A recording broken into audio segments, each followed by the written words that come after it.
Hello दोस्तों।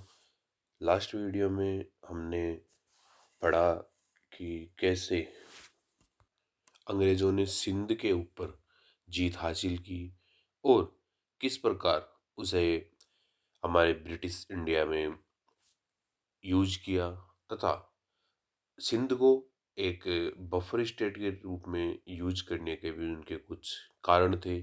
तो सिंध को उन्होंने ब्रिटि ब्रिटिशर्स ने बफर स्टेट के रूप में भी यूज किया।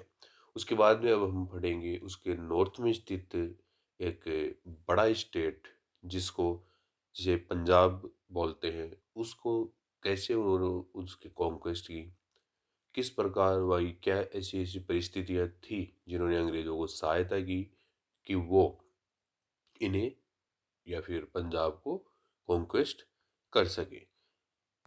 पंजाब स्टेट के इलाके में सिख पॉपुलेशन बहुत ज़्यादा है। और अब जब हम बात करते हैं कि सिख रिलीजन की, तो सिख रिलीजन की शुरुआत गुरु नानक देव ने की थी तथा उसके अंतिम या फिर 10वें गुरु हुए थे गुरु गोविंद सिंह, जिन्होंने गुरु ग्रंथ साहिब की रचना की और उन्होंने बताया कि अगला गुरु कोई भी नहीं होगा और श्री सिर्फ गुरु ग्रंथ साहिब ही होंगे जिनको अगला गुरु माना जाएगा। और गुरु गोविंद सिंह औरंगजेब के साथ भी उनकी फाइट हुई और बाद में उनकी हत्या कर दी गई। इसके बाद में हम पढ़ते हैं कि जब गुरु गोविंद सिंह के बाद में एक नए सिख लीडर आए जिन्हें बंदा बहादुर नाम से जाना जाता है, और बंदा बहादुर की भी मुगलों के साथ उसी प्रकार फाइट हुई जिस प्रकार गुरु गोविंद सिंह की हुई थी। तो उसी फाइट के दौरान 1715 में बंदा बहादुर की डेथ हो गई, वो भी फारूक शेर के हाथों। अब हम आगे बात करते हैं। इसके कारण सिख्स को दो ग्रुप्स में डिवाइड कर दिया गया, जिनमें एक ग्रुप जो कि पुराने जो गुरु गोविंद सिंह के, गुरु नानक देव के जो उनके ट्रेडिशंस चले आ रहे थे उन्हें फॉलो करने वाला था, जिसे कहा गया तत् खालसा। और एक ऐसा ग्रुप जिसमें कुछ नए रूल्स ऐड किए जा रहे थे, कुछ नए लोगों को लिया जा रहा था और उनके रिलीजन के कुछ अलग-अलग रिलीजन में अलग-अलग चेंजेस किए जा रहे थे, उसे कहा गया बंदाई, जिन्हें लिबरल्स भी कहा जाता था। तो हम बात करते हैं आगे। 1716 में बंदा बहादुर की डेथ के बाद कोई भी सिख लीडर नहीं रह गया था। तो अब हम आगे बात करते हैं कि जब 1784 में कपूर सिंह फैजलपुरिया ने फिर से इस सिख लोगों को ऑर्गेनाइज किया और एक नए ग्रुप का निर्माण किया, जिसे दल खालसा कहा गया, जिसमें दो बॉडी रखी गई। और खालसा एक बॉडी है जिसमें आर्मी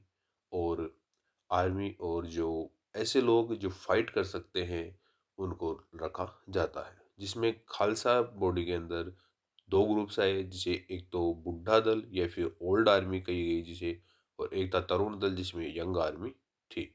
और जब मुगल्स भारत में थे तो सिख और मुगल्स का एक दूसरे के साथ कॉन्फ्लिक्ट चलता रहता था। वो एक दूसरे के साथ फाइट करते रहते थे। सिख लोगों को मुगल्स के जो भी तौर तरीके थे वो उन्हें पसंद नहीं थे। मुगल्स सिख को आगे बढ़ने नहीं देना चाहते थे, या फिर वो उन्हें अपने दिल्ली के ऊपर या फिर दिल्ली के आसपास के इलाके में किसी प्रकार से राज करने देना नहीं जा सकते। लेकिन जब 1761 में अहमद शाह अब्दाली का अटैक हुआ और इस कारण मुगल्स की कमजोरी उनके सामने आई, तो इस वजह से जब मुगल्स की वीकनेस का और इन्वेजन ऑफ अब्दाली हुआ, तो कोई भी एक सुप्रीम पावर कंट्रोलर नहीं रह गया था। इस कारण पंजाब में एनार्की हुई और पंजाब की इस एनार्की को रोकने के लिए सिख लोग थे वो अलग अलग मिसल्स में एक डेमोक्रेटिक सेटअप के रूप में उन्होंने अपने आप को कंसोलिडेट किया, ताकि वो अपने सिख धर्म को बचा सके और उसकी सुरक्षा कर सके। इस प्रकार सिख जो मिसल्स में एक दूसरे को कंसोलिडेट हुए वो सभी लोग कंसोलिडेट हुए, तो वो उन्होंने 12 मिज़ल्स में सिख धर्म को डिवाइड किया। अब हम आगे बात करते हैं कि रणजीत सिंह, जो कि सिख के उस समय के या फिर आफ्टर मुगल्स एक बहुत बड़े राजा हुए, उनमें उनके बारे में हम बात करते हैं, जिनकी जन्म 2 नवंबर 1780 को हुई, और वो भी उन 12 मिसल्स में से ही एक मिसल शुक्राचार्य मिसल्स के मिसल में थे। इसमें हम आगे बात करते हैं कि जिनका सेंट्रल एडमिनिस्ट्रेशन था, जिसे गुरु माता संघ कहा जाता था, वो एसेंशियली था एक पॉलिटिकली सोशल इकोनॉमिक सिस्टम के रूप में वो वहाँ पे मौजूद था। और रणजीत सिंह मोहन सिंह के बेटे थे, जो कि पहले से ही लीडर ऑफ शुक्राचार्य मिसल थे।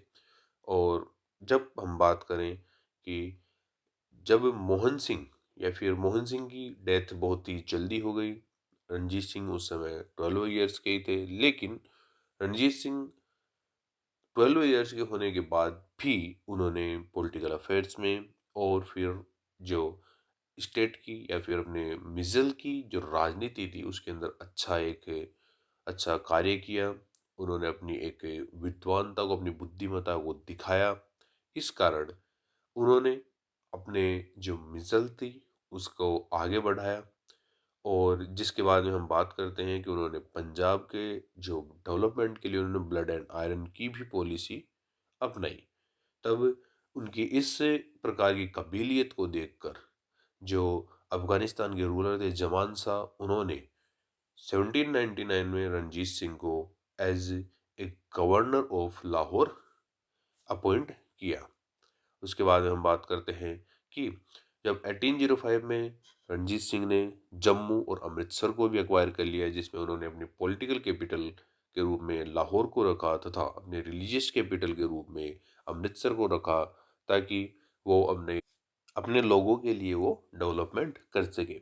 उसके बाद हम बात करते हैं कि उसके या रणजीत सिंह के जो डोगरा, जो कि जम्मू के अंदर स्थित एक जनजाति है, तथा नेपालीज, जिनके बारे में हम जानते हैं कि नेपाल में रहने वाले हैं, उनके साथ भी उसके अच्छे रिलेशंस थे तथा उन्हें अपनी आर्मी में रखते थे।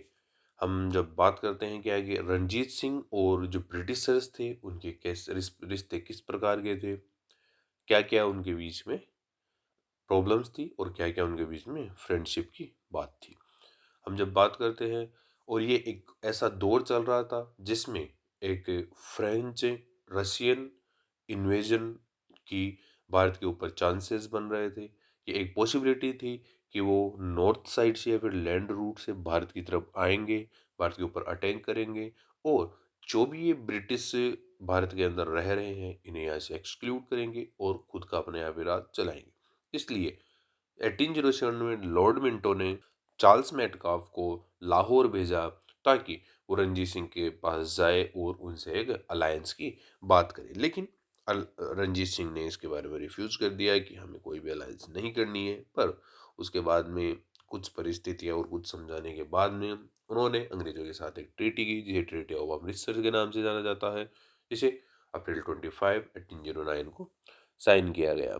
तथा अब हम आगे बात करते हैं कि ट्रीटी ऑफ अमृतसर की क्या-क्या प्रोविजंस थे, जिनके बीच में इन ये दोनों एग्री हुए थे। इसमें हम फर्स्ट बात करते हैं कि जो पंजाब स्टेट है उसकी सदर्न बाउंड्री के रूप में जो रिवर सतलुज है, जो हमारे पंजाब वर्तमान पंजाब के इलाके से गुजरती है, वो उसकी साउदर्न बाउंड्री होगी। उसके नीचे का इलाका, उसके साउथ का इलाका ब्रिटिशर्स के कंट्रोल में होगा, और उसके नॉर्थ का इलाका पंजाबियों के कंट्रोल में होगा। पंजाबी ना ही तो ब्रिटिशर्स के इलाके में जाएंगे, मतलब ना ही तो वो रिवर सतलुज को क्रॉस करके वहाँ पे किसी प्रकार का कोई कार्य करेंगे, और ना ही ब्रिटिशर्स सतलज रिवर को क्रॉस करके नॉर्थ की तरफ किसी प्रकार का कोई कार्य नहीं करेंगे। अब जब उनके पास नीचे की तरफ या फिर साउथ की तरफ कोई भी वर्क नहीं रहा, तब रणजीत सिंह ने जो अपनी एनर्जी थी, तरह अपनी जो आर्मी थी, उसे वेस्ट और नॉर्थ की तरफ भेजा, ताकि वो वहाँ पे कॉन्क्वेस्ट कर सके। इस प्रकार उन्होंने जो मुल्तान उसे 1818 में जीता, कश्मीर इसे 1819 में जीता, और पेशावर इसे 1834 में जीता। इस प्रकार उनकी जो कॉन्क्वेस्ट थी, अब वो रिवर सतलुज के साउथ में ना होके वो उसके उनके पंजाब के वेस्ट और नॉर्थ की तरफ होने लगे। अब उसके बाद हम आगे बात करते हैं कि इसी प्रकार जब आगे चलता रहा तो ब्रिटिशर्स को फिर से ज़रूरत पड़ी कि वो जब अफ़गानिस्तान में जो एक रूलर थे दोस्त मोहम्मद, उन्हें उन्हें हटाने के लिए उन्होंने रणजीत सिंह के साथ एक ट्रिपार्टाइट ट्रीटी साइन की, जिसे जून 1838 में रणजीत सिंह के द्वारा साइन किया गया। तथा इस त्रिपार्टाइट ट्रीटी के अंदर 3 पार्टी थी, जिसके बारे में हम पहले भी बात कर चुके हैं लास्ट वीडियो में कि इसमें 3 पार्टी थी। फर्स्ट इंग्लिश थे जिन्होंने ये ट्रीटी प्रपोज की थी, सेकंड सिंध था और थर्ड पंजाब था, जिनके साथ वो अफ़गानिस्तान को डिफीट करने वाले थे। तो इस प्रकार वो चाहते थे कि जो दोस्त मोहम्मद है उसे वहाँ अफ़गान के अमीर के पद से हटा दिया जाए और उसकी टेरिटरीज़ को ऑक्यूपाई किया जाए, या फिर वहाँ पे नया रूलर या फिर नया अमीर बिठाया जाए। लेकिन इन सभी जो ट्रीटी के बावजूद भी जो रणजीत सिंह थे उन्होंने नहीं चाहा कि वो जो ब्रिटिश ट्रूप्स हैं वो पंजाब की टेरिटरी से निकले और अफगान में अटैक करे। तब उन्होंने सिंध का रास्ता अपनाया था। उसके बाद में जून 1839 में उनकी डेथ हुई और उनकी डेथ के साथ ही शुरुआत हुई उनके डिक्लाइन की, या फिर पंजाब स्टेट के डिक्लाइन की। अब हम आगे बात करते हैं कि पंजाबी आफ्टर रणजीत सिंह या फिर बिगिनिंग ऑफ कॉर्ट फैक्शंस की क्या क्या प्रॉब्लम्स उनकी डेथ के बाद हुई। तो उनके फर्स्ट सक्सेसर हुए खरक सिंह, जो कि वीक रूलर थे। उनकी डेथ हो गई 1839 में। अब उनके बेटे थे नवनिहाल सिंह। जब उनके फ्यूनरल से लौट रहे थे तो उनकी भी एक्सीडेंटल डेथ हो गई, क्योंकि वहाँ पे एनार्की का समय स्टार्ट हो चुका था। पंजाब अब टोटली एनार्की के अंदर चल रहा था। और जब हम बात करते हैं तो बिल्कुल इंग्लिश लोगों को लगा कि हमें ये अपॉर्चुनिटी बिल्कुल सही लगती है कि अब जो ये पंजाब स्टेट है, सिख स्टेट है, इसे अपने हाथ में कैप्चर किया जाए और वहाँ से जो अपने जो सिंध है और पंजाब के साथ मिलकर जो अपने फ्रंटियर्स हैं उनकी सुरक्षा अच्छी तरह से की जा सके। और उसके लिए उन्हें एक फ़ायदा इस प्रकार भी मिला, क्योंकि उनकी जो आर्मी थी वो अब बहुत ज़्यादा कमज़ोर हो चुकी थी, तथा उनका जो स्टेट था वो पूरी तरह से एक एनार्की के अंदर चल रहा था और उनके पास किसी प्रकार का कोई वीक नहीं, या फिर किसी प्रकार का कोई स्ट्रोंग रूलर नहीं था जो कि उन्हें गाइड कर सके। और ना ही कोई एबल जनरल्स जिंदा रह गए थे, जैसे कि मोकाम चंद, दीवान चंद, हरि सिंह नालवा, राम दयाल, वे सभी लोग पहले से ही उनकी डेथ हो चुकी थी। तथा इस कारण उनके पास ना ही तो कोई एबल जनरल था या फिर कोई स्ट्रॉन्ग जनरल था जो कि उनकी आर्मी को संभाल सके, और ना ही कोई स्ट्रॉन्ग रूलर था जो कि पूरे स्टेट को संभाल सके। इस प्रकार अब एनआरकी की सिचुएशन चल रही थी। इसमें जो ट्रूप्स थे उनके पेमेंट में इरेगुलरिटी हुई और जो अब अनवर्दी ऑफिसर्स अपॉइंट होने लगे, और उनके इस इनडिसिप्लिन के कारण वो सभी लोग एक दूसरे के साथ करप्शन वहाँ पे करप्शन बढ़ा, और करप्शन बढ़ते बढ़ते वो लोग अपने ही स्टेट को परेशान करने लगे। अब हम नेक्स्ट पॉइंट पे चलते हैं, रानी जिंदान एंड दलीप सिंह। रानी जिंदान की हम बात करें तो वो रणजीत सिंह की पत्नी हुआ करती थी। तथा अब हम नेक्स्ट बात करते हैं कि जब खड़क सिंह या फिर नवनिहाल सिंह दोनों की ही डेथ हो गई तो उनके बाद में जो रणजीत सिंह के एक छोटे बेटे थे शेर सिंह, उन्होंने उन्हें किंग बनाया गया, लेकिन उनकी भी हत्या कर दी गई 1843 में। उसके बाद हम बात करते हैं कि जो रणजीत सिंह के एक माइनर सन हुआ करते थे जो कि रानी जिंदान के बेटे थे, उन्हें दलीप सिंह, जिनका नाम दलीप सिंह था, उन्हें अब नया सक्सेसर अपॉइंट किया गया तथा रानी जिंदान को उनके रेजेंट के रूप में, क्योंकि वो माइनर थे इसलिए उनके रेजेंट के रूप में रानी जिंदान को रखा गया। हीरा सिंह डोगरा को एज ए वजीर रखा गया तथा बाद में देखा जाए तो हीरा सिंह डोगरा की भी हत्या कर दी गई 1844 में। तथा उसके बाद में अब जवाहर सिंह जो कि रानी जिंदान के भाई हुआ करते थे, उन्हें एज ए न्यू वजीर अपॉइंट किया गया तथा उनकी भी हत्या कर दी गई 1845 में। उसके बाद में नए वजीर बने लाल सिंह और नए कमांडर ऑफ द फोर्सेस बने तेजा सिंह। उसके बाद हम बात करते हैं फर्स्ट एंग्लो सिख वॉर की, जो कि 1845 टू 46 तक चला। अब इसके क्या क्या कारण रहे इनके बारे में हम पढ़ते हैं। जब हम बात करेंगे ट्रीटी ऑफ अमृतसर हुई, उसमें जो पंजाब स्टेट था उसकी सदर्न बाउंड्री के रूप में सतलज रिवर को बताया गया था कि जो पंजाबी हैं वो सदर्न रिवर के नीचे क्रॉस नहीं करेंगे। लेकिन अब जब सिख आर्मी, अब जब एनार्की का एक दौर चल रहा था पंजाब में, उन्हें कंट्रोल करने वाला कोई नहीं था, तो इस प्रकार सिख आर्मी ने रिवर सतलुज को क्रॉस किया ऑन डिसम्बर 11 1945 को। और अब लगा कि ब्रिटिशर्स को लगा कि जो ये पंजाबी हैं ये हमारे ट्रीटी का उल्लंघन कर रहे हैं और हम इनके ऊपर डायरेक्ट अटैक कर सकते हैं। इस प्रकार ब्रिटिशर्स ने पंजाब के ऊपर वॉर डिक्लेयर कर दिया और पंजाब एक एनार्की की सिचुएशन में चल रहा था, तथा जो लाहौर था या फिर उनकी कैपिटल लाहौर थी, वहाँ पे पावर स्ट्रगल भी काफ़ी दिनों से चल रहा था, इस कारण वो वीक भी हो चुके थे। और सिख आर्मी के इस ट्रीटी ऑफ अमृतसर को तोड़ने के कुछ कारण और भी थे, क्योंकि उन्हें लगा कि जब ब्रिटिशर्स थे उन्होंने 1841 में ग्वालियर और सिंध को एनेक्स कर लिया तथा 1842 में अफगानिस्तान को एनेक्स कर लिया, तो उन्हें लगा कि ये ब्रिटिशर्स कभी भी हमारे पंजाब स्टेट को भी एनेक्स कर सकते हैं, इसलिए हमें इनके ऊपर पहले ही अटैक करना चाहिए और इन्हें डिफीट कर देना चाहिए। तो इस प्रकार, और उन्हें कुछ चांसेस ये भी लग रहे थे कि जो बॉर्डर ऑफ लाहौर थी उसके पास ब्रिटिश ट्रूप्स की संख्या बढ़े जा रही थी, लगातार बढ़े जा रही थी, इसलिए उन्हें लगा कि ये जो पंजाब के ऊपर अटैक करने वाले हैं और हमारे पंजाब को ये अनेक्स कर लेंगे।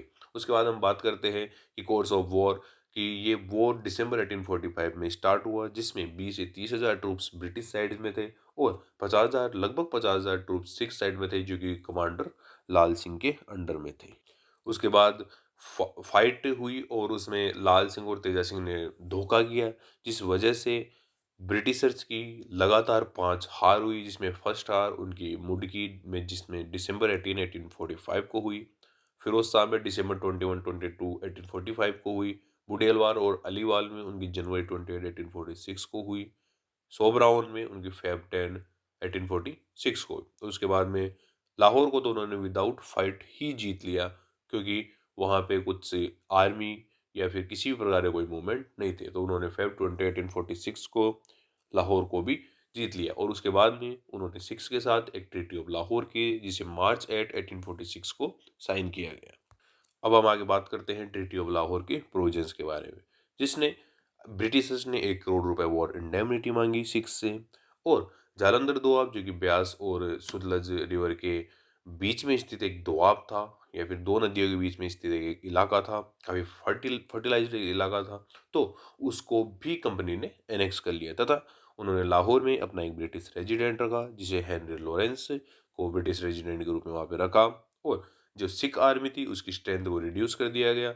दलीप सिंह, जो कि रणजीत सिंह के माइनर सन थे, उन्हें एज ए रूलर अपॉइंट किया गया। रानी जिंदान को उनका रेजेंट, और लाल सिंह को एज ए वजीर अपॉइंट किया गया। इसके बाद में हम बात करते हैं कि जो सिख थे वो जो इंडेमनिटी उनके ऊपर लगाई गई थी 1 करोड़ रुपए, वो उन्हें नहीं दे पाए। तो इस वजह से कश्मीर, जो कि सिख स्टेट के अंडर आता था, उन्होंने ब्रिटिशर्स ने गुलाब सिंह को कश्मीर, जो कि जम्मू और कश्मीर दोनों को ही गुलाब सिंह को बेच दिया, जिसमें कि उन्हें कंपनी को 75 लाख रुपए पे करने थे, जिसके बारे में उनकी ट्रीटी मार्च 16 1946 को हुई। और उस उन्हें कहा गया कि जब जम्मू एंड कश्मीर है उनके ऊपर गुलाब सिंह का ही रूल होगा, उनकी कंपनी का किसी प्रकार का भी कोई वहाँ पे इंटरफेयर नहीं होगा। इस प्रकार उन्होंने 75 लाख में गुलाब सिंह को जम्मू एंड कश्मीर बेच दिया।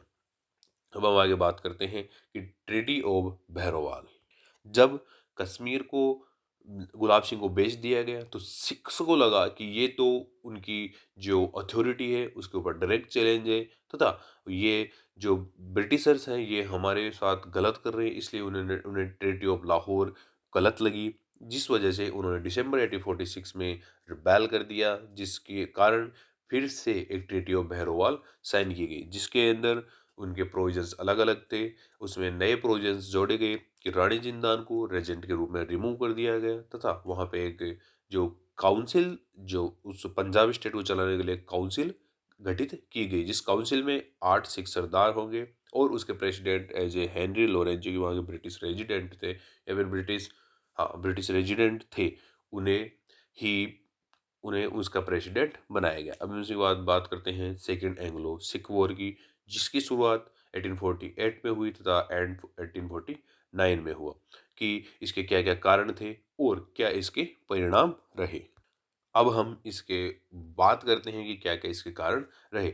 फर्स्ट हम बात करें तो फर्स्ट एंग्लो सिख वॉर में सिख्स की डिफीट हुई और जो उसमें ट्रीटीज़ हुई थी लाहौर और भैरोवाल की, उस ट्रीटीज़ की जो शर्तें थी वो भी उन्हें ह्यूमिलिटेटिंग फ़ील हुई। इस कारण सिख्स को लगा कि ये हमारे साथ गलत हुआ है और जो रानी जिंदान थी उन्हें एज ए रेजेंट रिमूव कर दिया गया था इन ट्रीटी ऑफ भैरोवाल के अंदर और उन्हें एज ए प्रिजनर बनारस में भेज दिया गया।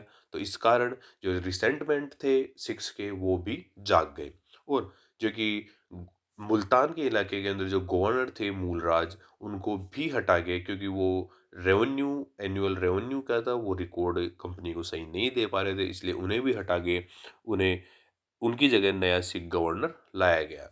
इस कारण मूलराज ने रिवोल्ट कर दिया और जो वहाँ के इलाके में रह रहे थे 2 इंग्लिश ऑफिसर्स उनकी भी हत्या कर दी। इसलिए उन मूलराज के रिवोल्ट को दबाने के लिए शेर सिंह को भेजा गया और लेकिन शेर सिंह ने खुद ही मूलराज को जॉइन कर लिया और वो भी मूलराज की तरफ से फाइट करने लगा। लेकिन उस समय तत्कालीन गवर्नर जनरल भारत में मौजूद थे लॉर्ड डलहौजी, वो ही एक हार्डकोर एक्सपांशनिस्ट थे और वो चाहते थे कि पंजाब को पूरी तरह से अनेक्स कर लिया जाए, किसी प्रकार का कोई चांस नहीं रखा जाए कि कोई हमारी हमारी जो अथॉरिटी है उसे चैलेंज कर सके। इस प्रकार स्टार्ट हुए फिर कोर्स ऑफ वॉर की, जिसमें कि लॉर्ड डलहौजी खुद ही पंजाब की तरफ आर्मी लेके आगे बढ़ा और वो चाहता था कि मैं खुद ही पंजाब को आज या फिर अभी इस वॉर के बाद एनेक्स कर लूँ, पंजाब फिर से दोबारा अपना मुँह ना उठा सके। इसलिए उन्होंने लगातार 3 बैटल्स पंजाबियों या फिर सिख्स को हराया, जिसमें फर्स्ट थी बैटल ऑफ रामनगर जिसमें सर ह्यू गोग थे, बैटल ऑफ चिलियानवाला जिसे जनवरी 1849 में लड़ा किया था और बैटल ऑफ गुजरात फरवरी 21 1849 को। यह गुजरात अपना स्टेट नहीं जबकि सिंध में स्थित या फिर पंजाब और सिंध के बीच में स्थित एक डिस्ट्रिक्ट है जहाँ पे ये फाइट लड़ी गई थी। और तब उसकी इन सभी फाइट के बाद सिख आर्मी ने रावलपिंडी में सरेंडर किया।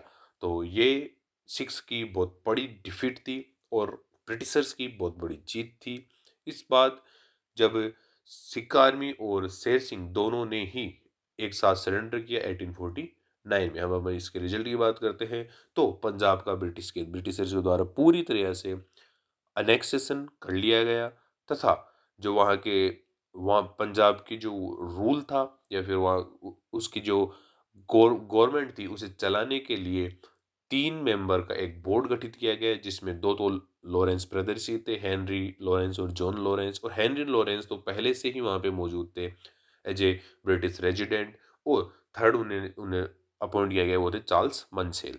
और आगे हम बात करते हैं कि सन 1853 में जो पंजाब के लिए जो 3 मेंबर्ड बोर्ड बनाया गया था उसे नलीफाइड कर दिया गया और पंजाब को as a chief commissioner province उन्होंने रखा और उसके फर्स्ट चीफ कमिश्नर बने वो थे जॉन लॉरेंस। तो अब हम बात करते हैं कि नेक्स्ट क्या क्या सिग्निफिकेंस रहा इस एंग्लो सिख वॉर का। तो एंग्लो सिख वॉर के में जब सिख्स की डिफीट हुई तो उनकी डिफीट काफ़ी नज़दीक में थी और जब हम बात करते हैं कि रिवोल्ट हुआ 1857 तो उस समय तत्कालीन ही सिख्स की डिफीट हुई थी। तो ब्रिटिशर्स के खिलाफ सिख ने बिल्कुल भी आवाज़ नहीं उठाई और रिवोल्ट ऑफ 1857 में वो ब्रिटिश साइड में रहे, वो ब्रिटिशर्स के लिए लॉयल रहे। इसका एक सबसे बड़ा इफेक्ट हम देखें तो ये रहा। और ऐसा ही नहीं कि सिख आर्मी ने केवल रिवोल्ट ऑफ 1857 में ही ब्रिटिशर्स की हेल्प की, बल्कि उन्होंने जब भारत की आज़ादी मिली 1947 तब तक भी सिख सिख आर्मी ने ब्रिटिशर्स के लिए बहुत कैंपेन्स और बहुत वॉर्स लड़ी और उन्हें जिताई भी। इस प्रकार इसका सबसे बड़ा सिग्निफिकेंस अगर हम देखें एंग्लो सिख वॉर का सबसे बड़ा सिग्निफिकेंस हम देखें तो ये रहा कि जो सिख आर्मी थी वो दोबारा रिवोल्ट नहीं कर पाई। उसके बाद अब हम देखते हैं कि जो ब्रिटिश थे उन्होंने सिख आर्मी को अच्छी तरह से यूज किया और जब पूरे भारत में 1857 में रिवोल्ट हो रहे थे तब भी जो पंजाबी स्टेट था वो जॉन लॉरेंस के अंडर में क्योंकि वो वहाँ के चीफ कमिश्नर थे, तब पंजाब में किसी प्रकार का कोई रिवोल्ट नहीं देखा गया। तो आज हमने बात की कि कैसे ब्रिटिशर्स ने पंजाब की कॉन्क्वेस्ट की और कैसे उनके साथ 2 वॉर्स लड़ी और पंजाब को डिफीट किया और फाइनली पंजाब का एनेक्सेशन किया। अब हम आगे बात करेंगे कि कैसी ऐसी कौन-कौन सी ऐसी पॉलिसीज़ थी जिनके कारण ब्रिटिशर्स अदर स्टेट्स को एनेक्स किया करते थे और क्या-क्या ऐसे कारण थे जिसकी वजह से वो पॉलिसीज़ आई और कौन-कौन ऐसे गवर्नर जनरल्स थे जिन्होंने इन पॉलिसीज़ को अच्छी तरह से इम्प्लीमेंट किया। तो इन सब के बारे में हम अगली वीडियो में पढ़ेंगे। Thank you.